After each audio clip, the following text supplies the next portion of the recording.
Hello and welcome back to the channel. Today I'm going to be sharing my top 7 tips that I think that you should know before studying in Bristol, no matter you are a UWE student or you're studying in the University of Bristol. First off, I think that this tip applies to most of the universities here in the UK, is that normally in your first year you can stay in the accommodation on the university campus, but then starting in your second year you have to find another new place to stay to continue your university journey. There are normally 3 ways for you to find a new place for your second year. You can either find a studio to rent by yourself, or you can find a new place to live with your friends, or you can go rent a student accommodation. Based on my experience, renting studios are generally more expensive, but the bills and the internet can be included in the rent, whilst if you're renting a place with your friends, the bills and the internet have to be paid separately and they're not included in the rent.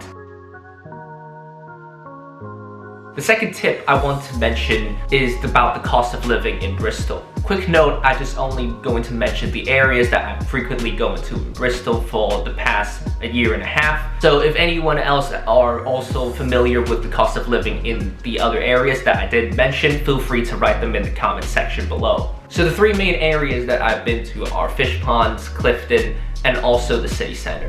Fish Ponds, which is located near the Glenside campus of UWE, is the area that generally has the lowest cost of living in Bristol. It typically has lower dormitory prices and also lower rent for accommodation. However, in the city center, the cost of living are much more expensive than in Fish Ponds, even though the area is much more urbanized, much more active, and as well as there are much more student accommodations such as studios. Clifton is the area in Bristol that generally has the highest cost of living, but it is also one of the nicest areas to be around in Bristol, but a little bit more expensive than that in the city center in my opinion.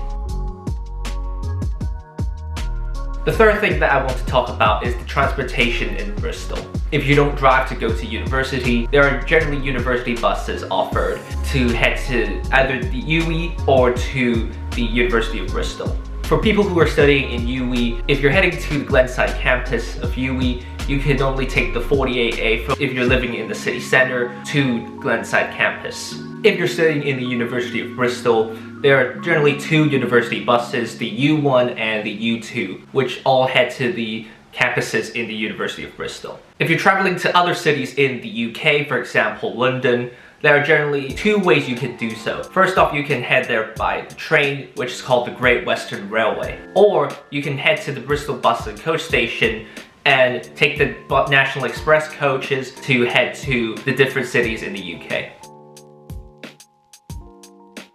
My 4th tip, which I think is key for international students to study in Bristol, is about setting up bank accounts. As you're setting up bank accounts when you start off your first year in your university, it is key that you should prepare all the necessary documents that you need to the banks in order to help you set up your bank accounts. The main bank accounts that are generally set up are Lloyds Bank and the HSBC. Also, I really recommend that you should set up your bank accounts in the city center, as the process can be much faster compared to the other areas.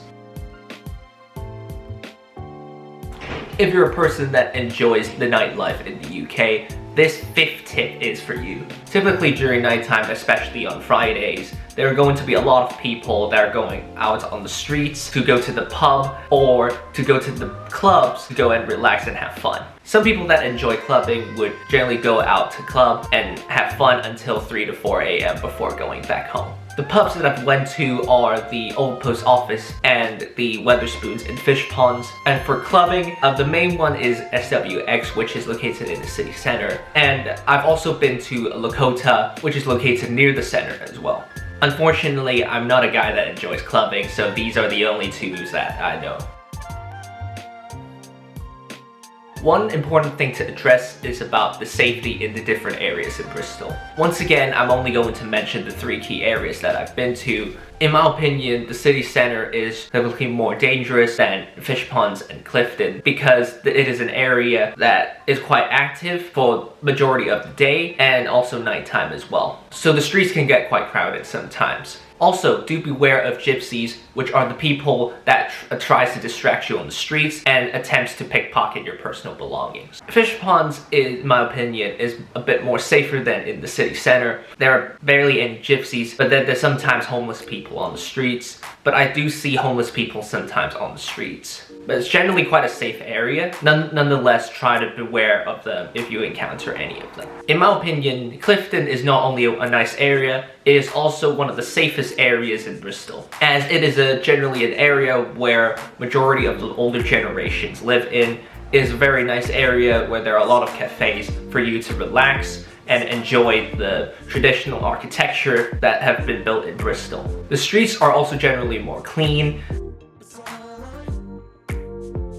My final tip is about some of the key areas that I recommend to visit during your time studying in Bristol. My first area that I really recommend to visit is the Clifton Suspension Bridge. It is a bridge that links up from the Clifton area in Bristol to Lilley Woods in Somerset, which is opened in 1864. Also, don't forget about Park Street, which is a shopping street that consists of a lot of shops and restaurants, and it is famous for being on a slope which is located near the main campus of University of Bristol. One interesting thing that I've observed near the Clifton area in Bristol is the Banksy's graffiti. There was an artist called Banksy who has drawn different graffitis on the walls in Bristol, which deliver some important messages to the public. Another great place to go to is obviously the Bristol Hippodrome. It is a theatre located in the city centre with a lot of musicals being played there, which is known as the West End of Bristol. Also, take the opportunity to go to places such as the Bristol Aquarium.